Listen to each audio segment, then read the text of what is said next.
Hello and welcome to another episode of Untold Chapters with Austin Macauley Publishers. Today I have the pleasure of introducing our guest David Hamilton, the author of David Hamilton's Long and Winding Road.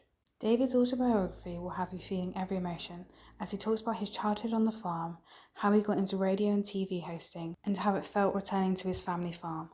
David's book is a beautifully written story about his life, loves, and lessons learned. Thank you for joining us today, David, and the newest Untold Chapters episode. Would you just like to introduce yourself to our audience very quickly before we start with our questions? Yes, I'm David Hamilton. I've been a broadcaster now for 65 years. This is my 65th year in broadcasting, and I thought it was time to write my autobiography.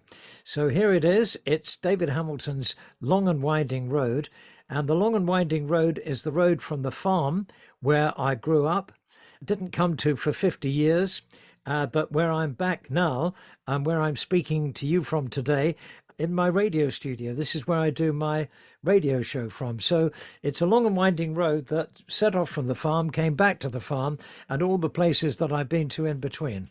Oh, amazing. That's so lovely that you've done like a full circle back to where you originated. Was that a really special moment for you to go back to the farm that you grew up with?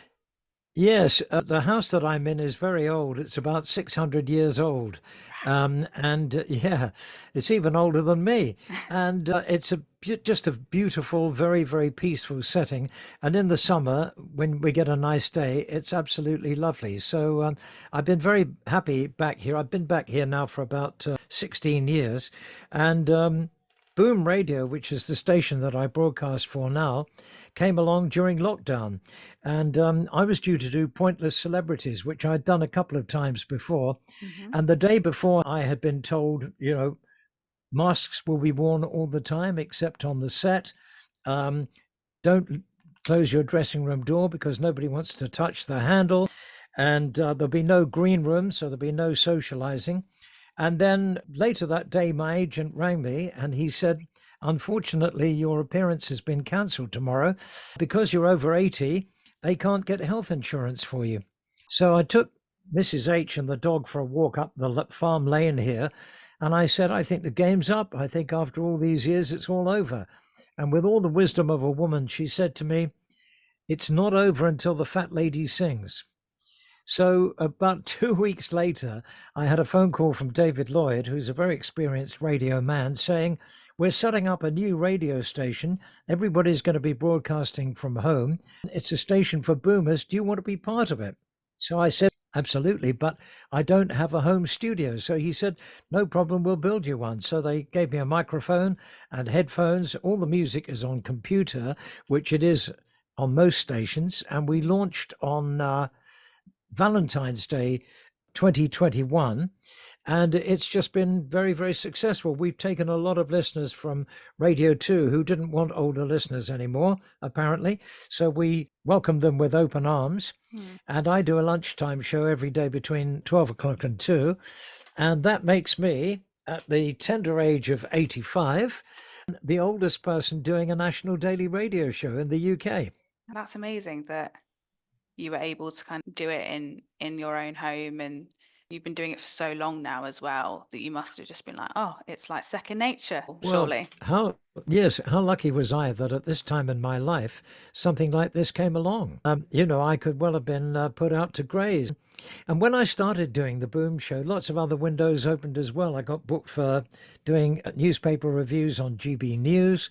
I got booked for Talking Heads programs on Channel 5, talking about everything from Ken Dodd and Tommy Cooper, people that I work with, through to The Winter of Discontent, and lots of other now 70s TV booked me to do a whole lot of stuff. So, and I got booked for lots of lunch talks, which I do. Amazing. What initially drew you to the world of broadcast and TV? Well, as I said, I grew up on a very remote farm in Sussex, and we had no television in those days. The radio was our window to the world, and it brought all these wonderful sounds into our remote farmhouse. And I just thought, how fantastic for those people on the radio. And at Christmas time, I used to entertain my family doing impersonations of some of the people on the radio. So somehow or other, that performing was there from a very early age. And how I actually got into radio was I was doing my national service in the RAF, and this was 1959, and I was posted to Germany, to Cologne, which was very close to the studios of the British Forces Network radio station. So I went along to see the boss there, and I said, "Look, I was a scriptwriter. That's what I was doing in Civvy Street." And I said, "Look, I'm a scriptwriter. This 2 years in the RAF is a complete waste of time for me. Can you use me on your radio station?" So he said, "Well, as it happens, we need somebody to read the football results." So that was the first thing I did, and I was always a big football fan, and I knew it was about inflection. Chelsea 1, Fulham 2. Dream on. So I did that for a few weeks. And then one day I said to him, all this music that you're playing, Bing Crosby and Peggy Lee and people like that, I said, it's fine for the officers, but the troops want rock and roll. He said, how do you know? And I said, because I am a troop. So I don't think he knew what rock and roll was, but he said, I'll tell you what, I'll give you a show on Sunday afternoon and we'll see how it goes. I mean, it was sort of hooligan music, really. And the troops absolutely loved it. And because he was so embarrassed, this is the boss, because he was so embarrassed about transmitting this heathen music, he followed the show with a speech by the Padre. So the Padre came on and cleansed the sins of the troops for listening to rock and roll. It's mental to think how like rock and roll now is so cool and nostalgic to so many people, but back then it was sinful. The music now would probably shock so many people. Yeah, in the same way that did then. Yeah. And the thing was that the BBC didn't play it because the BBC were very much into big bands. So they didn't play it. And a lot of the stars came out to Cologne to get their records played on Family Favourites. That was the big record show of the week. It went out at Sunday lunchtime. And one of the first people I met was Cliff Richard. And Cliff Richard came out in 1959 to entertain the troops. He was doing a concert at the local RAF station, and I interviewed him for my rock and roll show. And I was 20 and Cliff was 18. And this is the magic of radio. 60 years later, I was contacted by a German listener who had recorded this off his radio in Hamburg, flew over to England and brought me over a copy of this recording of a very young David Hamilton and a very young Cliff Richard in 1959. Recording, I didn't have a copy of that recording. And as far as I was concerned, it had gone off into the ether. But and of course, I was then able to play it on radio over here. So that is the magic of radio. You never know what's going to turn up. That's amazing. You seem to have had a seamless transition between radio and then being on the TV. What was the most challenging part and what was the most rewarding part of going from radio to TV? Well, when I came back to England at the end of 1959, it was very difficult to break into radio. There weren't many record shows. And a job came up for a television announcer in Manchester. And I went up to Manchester. I was just standing in for somebody who was away for 3 weeks. He'd gone home to South Africa to look after his mother, who was not too well. So it was a short-term contract. Then I went to Tyne Tees Television in Newcastle for a year, where I learned everything about television. I learned television announcing because announcers used to appear in between the programs in those days. I did news reading. I hosted programs. I had the most wonderful learning ground really in Newcastle, which that doesn't exist today because there aren't regional TV stations like there were then. So then I went back to ABC and I did one of the first TV interviews with the Beatles. That was in 1963. There was this new group. They'd only had 2 hit records, hadn't yet had a number 1, and they were doing a tour with Helen Shapiro. She was top of the bill and they were the support act.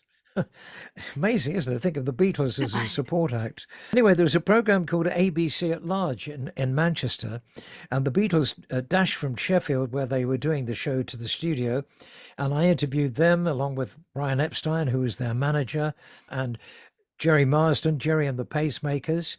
And a couple of weeks later, the Beatles had their first number 1. So I guess that TV show, helped that, the exposure. And then later that year, I introduced them in concert at the Urmston show in Manchester. And in 1964, I introduced the Rolling Stones in concert, also in Manchester, different venue. One of the theatres I'm trying to remember the name of it now, but it's in my book. One of the theatres in Manchester, I had a little red MGB sports car that I was rather proud of at the time. It was a new model, and I parked it at the back of the theatre, as you could in those days, and somebody thought it was Mick Jagger's car, and they scratched a love note on the car presumably with a nail file. So when I came out, on the bonnet of my car, it said, "I love you, Mick." I was driving around for a week with "I love you, Mick" on the bonnet of my car. Oh no, that's not what you want. You're like, yeah, I've just introduced this amazing band, and you come out and you're like, oh, my car. Yeah, I mean, I liked him, but I wouldn't go that far, Not quite saying I that love him. devoted. No.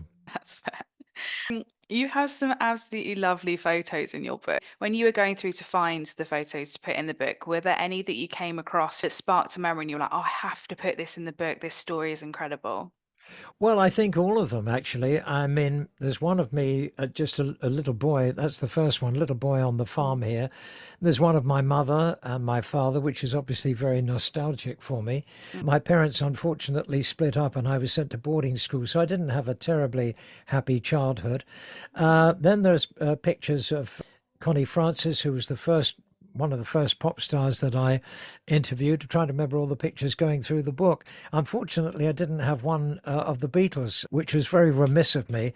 I perhaps didn't realize how big they were going to be when I interviewed them, but I couldn't find a picture of the Beatles.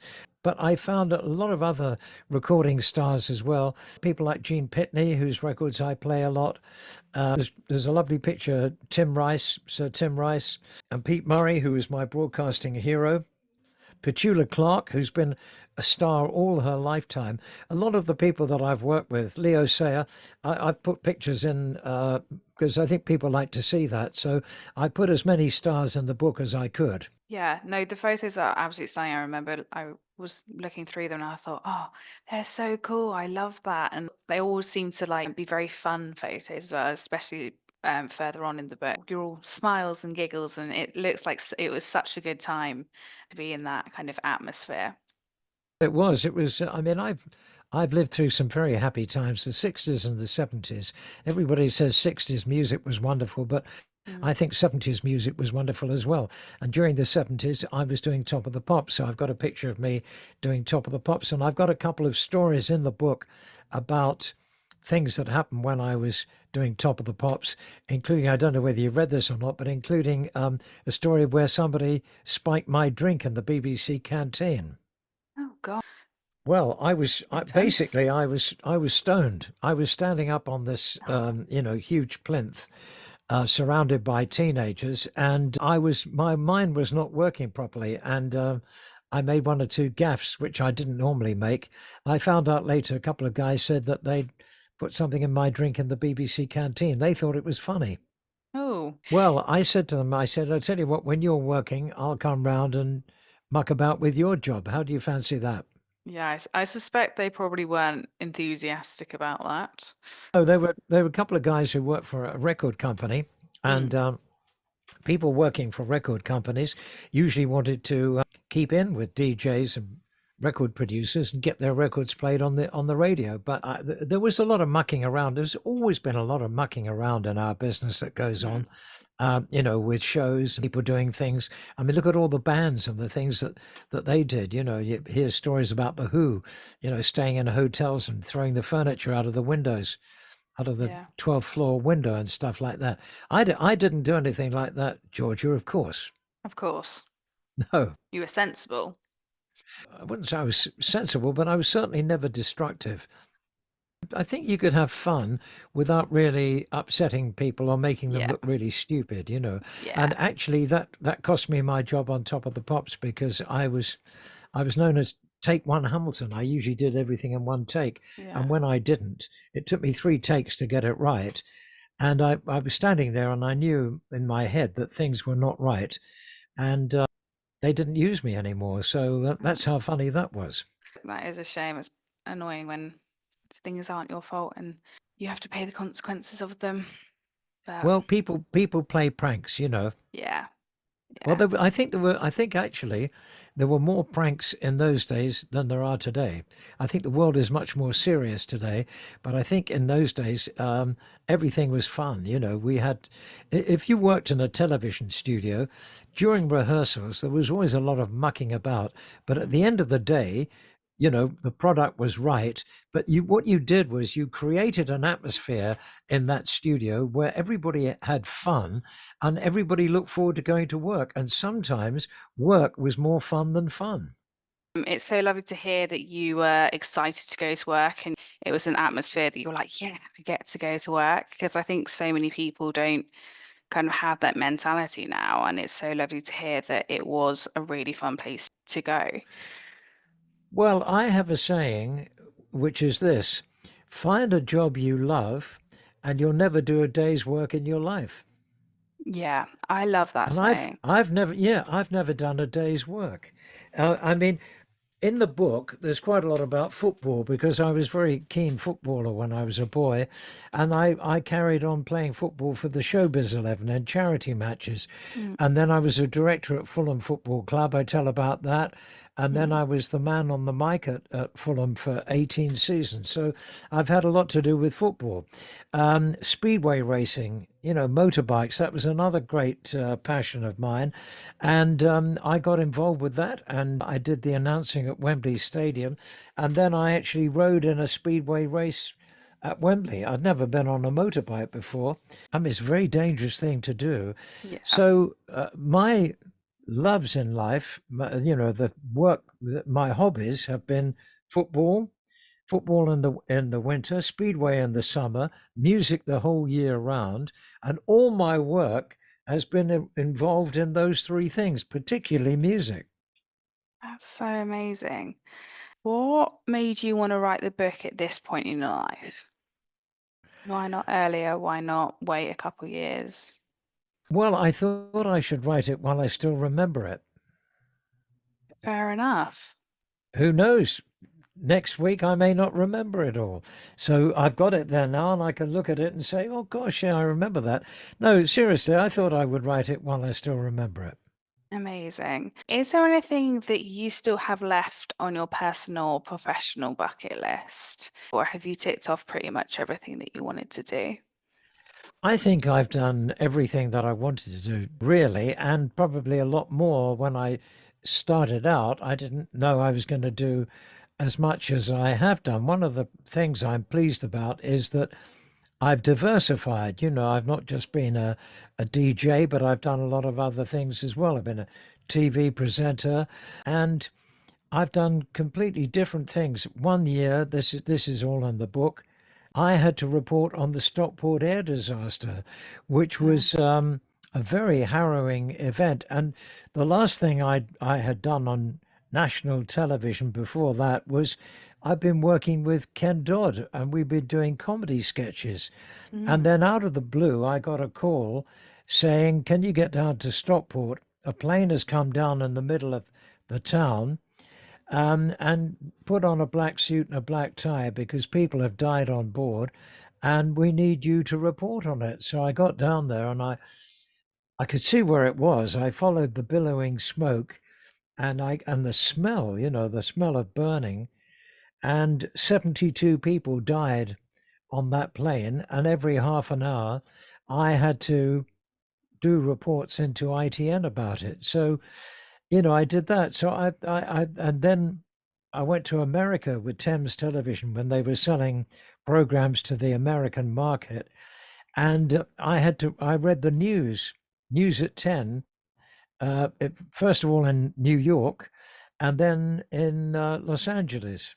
To work on television in America, especially doing news, it's an English person trying to get his head round, you know, what is obviously I didn't write the news, but somebody else did it, but to present it. So I'm glad that I've diversified and did so many different things, and I've tried to describe them all in the book as best I can. Mm, amazing. And the last question I have for you is what advice would you give to people who are aspiring to go into the world of broadcasting today? Well, I would say go for it because I think it is the most wonderful business to be in. You see, radio has always been my first love because you can do more on radio somehow than you can on television. With television, you've got a smile, you've got a twinkle in the eye, but with radio, it's just the voice, and the voice has to tell you everything about the person that you're listening to. So whether you're being funny or whether you're putting across something sad, um, it's all those different moods that you put across in a radio show, and a good radio show has laughter and tears, like everything. And all good shows have laughter and tears as well. Yeah, amazing. I love that. I think that's so accurate. Is there anything else that you would like to cover in this Untold Chapters that we haven't covered so far? Well, the only thing I would say about it is that the national press have picked up on it, the Daily Mail and the Telegraph, and they've concentrated on all the juicy bits. Mhm. And out of 250 pages, there are probably not more than 10 that are what you might call juicy bits. So there's a lot more Mhm. to it than that. But Yeah. I understand that because I understand that they like, sensationalism. But Mhm. when I wrote the book, I thought if you're going to write a life story, autobiography, particularly at this sort of age that I am now, there's no point in writing it if you're not going to be honest. And so I wrote it warts and all. If I Mm. had said, I did this and then I did that and then I did that, and it was all wonderful, wonderful, it would be boring.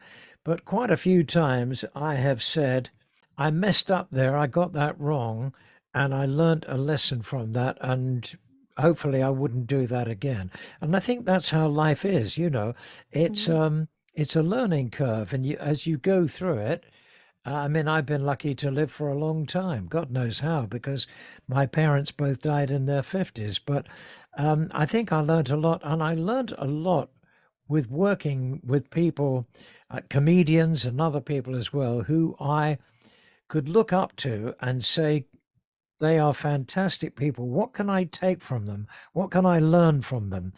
And Ken Dodd, for example, who I worked with, who was a huge star at the time, he'd been number one on the charts with Tears. He was the Variety Club Entertainer of the Year. He just had a long sellout season at the London Palladium. And I noticed how good he was with the public. And when people came backstage, he would sign every autograph until the last person left, and he would be cheerful. He'd say, "Oh, okay, whack, all right, Commander." And I thought, gosh, that's so good. And I watched, listen and learn. He said to me, listen and learn. And I did. And I learned that if you are good with the public, that will always be good for you because what you give out is what you get back. Yeah, I think learning from your mistakes is such a big part of life that we don't talk about enough. And a lot of people, when they do write kind of biographies, they do focus on kind of all of the good things, all of the bad things that weren't their fault. And I really like the fact that in your book you do kind of hold yourself accountable. And you obviously do learn from your mistakes. And I think it's a really nice message to kind of send out to people that, just because you may have done a tiny mistake doesn't mean it has to kind of define you. Yes, I mean there are things now which are career ending. You can say Mm, the wrong thing. I mean, when I do GB News, I always try and be very careful because there are so many pitfalls that you can fall into. So yeah. yeah, I think my book is probably more frank than most books would be these days. Mm, It's probably sort of old fashioned in that way. See, I've always been like to think I've been a very down to earth and a very frank person. And I don't like any BS. So I like just to be honest, whether it's good or bad. And that's what I yeah. try to put in the book. And people have said to me, which I appreciate, people have said it's a very frank and honest book, and you bare your soul more than most people do in autobiographies. So if that's the case, then I'm very pleased. Yeah, I think that's what I love about it as well, is the fact it is very raw and very real. And I think that's what people are going to love about your book. Thank you so much for coming on Untold Chapters today. It's been an absolute delight speaking to you and learning more about your book and more about you. Thank you very much. Thank you for listening to the latest episode of Untold Chapters. If you're watching on YouTube, don't forget to like, comment, and subscribe. If you are listening on Spotify, please follow and give us a 5-star review. There will be a link in the description to get David's memoir, David Hamilton's Long and Winding Road.